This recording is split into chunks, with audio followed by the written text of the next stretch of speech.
Alright, so I finally decided that after 69 hours, I was going to talk about this game. The game I'm talking about right now is Torchlight Infinite, and I'm going to tell you guys what I think, honestly, if you should get invested in it as far as games are concerned, but I'm going to approach this a little differently. So initially when Torchlight Infinite dropped, there was a lot of backlash about how it wasn't like the other Torchlights, and Torchlight 3 in fact got a lot of backlash too. Reasonably so, but we're not going to get into Torchlight 3. Now, I've played Torchlight 1 all the way through 3, played all of the games, and now this includes Infinite. What can I say about this? If you want a game that you can sink your teeth into, I mean dig your gamer talons into, this is not it. Let me be candid about that, this is not it.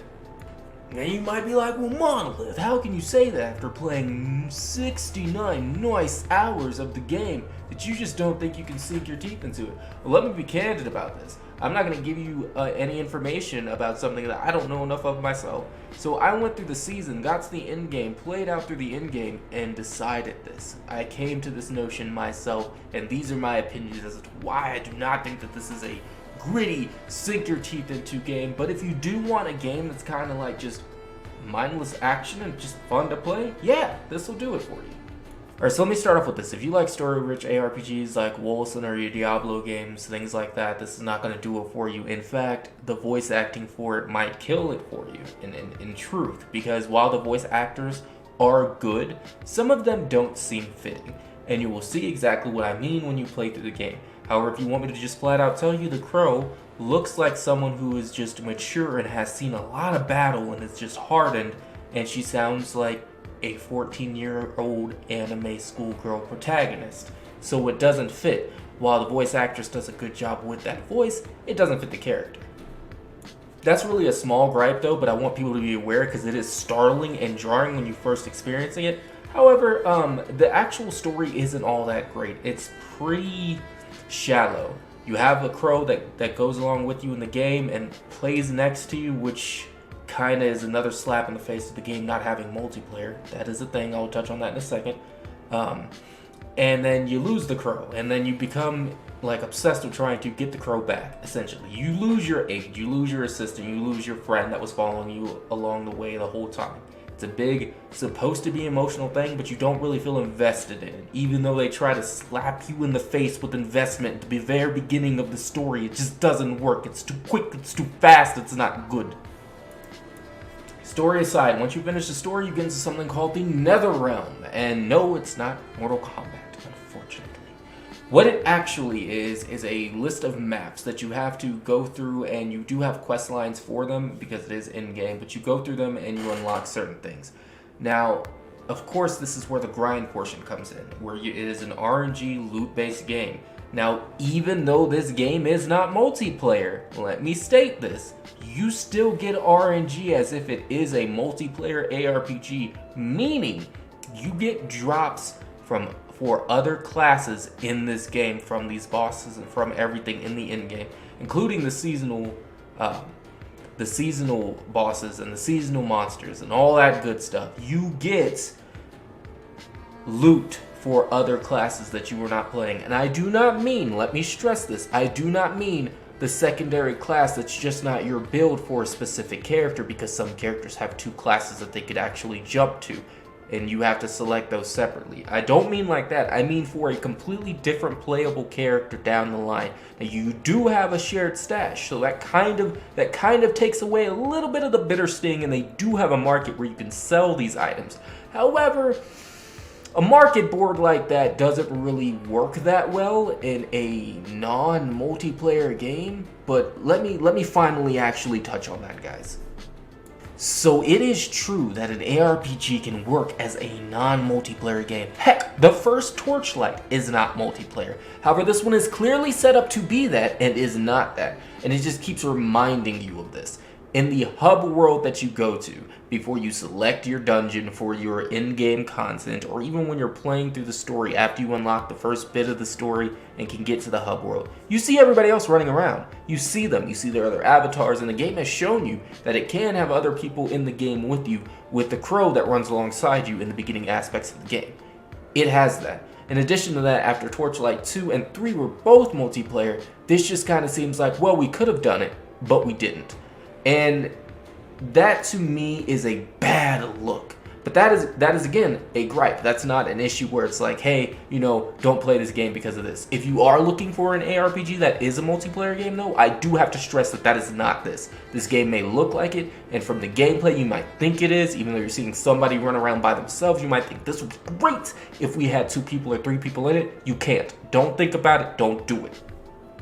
Now here is something that I do find as a big issue. This is a free-to-play game, right? But they do have a gacha system set up. Now, if you've played Torchlight, any of them, you remember the pets that you could have? Yeah, that's what the gacha system is. Now, typically, that would be like, well, there's more to it than that. Let me not lie to you guys.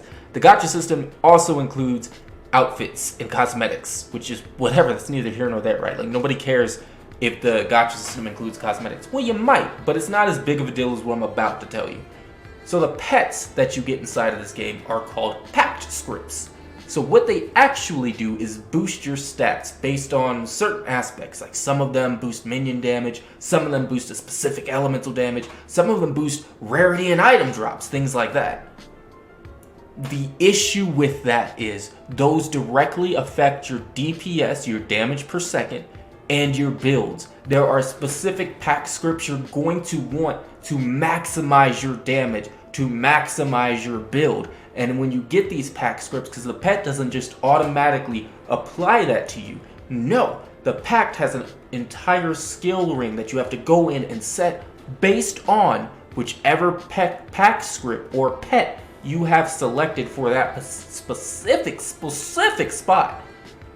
Other than that, it would be fine if they were just pets that gave you stats. But no, these pack scripts, these pets that are gachas that you have to gamble on essentially to get directly affect your build and how much DPS you do and how far you can go into the end game. You may actually feel like you hit a hard wall based on this aspect alone, and it just gets worse. I'm sorry. You can fight a boss and you could have been farming this boss for a specific item the entire time, like a musket in my case, a fire musket for my old build, which fire is not something I recommend for the gunslinger, but a fire musket for my old build. And you get a legendary musket and it's weaker than the 2 pistols you're holding. You're thinking, oh man, I can see where the weakness is. I can see what the stat is that I could change to go make this great, to make it for me, to make it go with my build. And you run over to the craft shop, you're looking at it, you select the item, and then boom, in your face, there it is. You cannot change any of the prefixes or suffixes on a legendary item. So if you get a crap roll that's just beyond bad, that's just dog water, you're stuck with it. You are absolutely stuck with it. That's yours, man. You gotta hold on to that bad boy. You can't do nothing with it. Get it out of here. Keep it in inventory or break that bad boy down. That's it. Any legendary equip that you get, you cannot add or remove a prefix or suffix to it. It is that, and it will always be that. So it's possible that you could have been farming for this item for hours or days even, and you get it, and it's crap.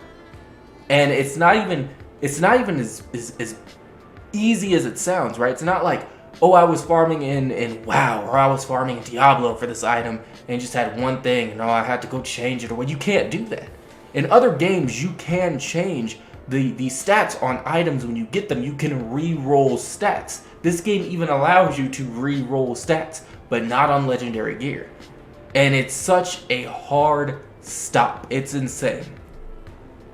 As if that wasn't the worst of it. When you actually can craft a stat onto an item and you sit there and you're like, I'm going to choose this stat, it's randomized, which of course, whatever, that's fine.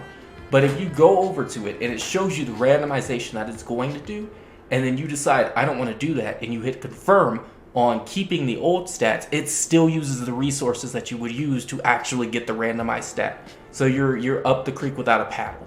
It's just, the item RNG in this game and the item crafting in this game for actually making your stats and your build good are bafflingly bad. It's like they glanced at MMOs, they glanced at ARPGs and said, yeah, we could do that.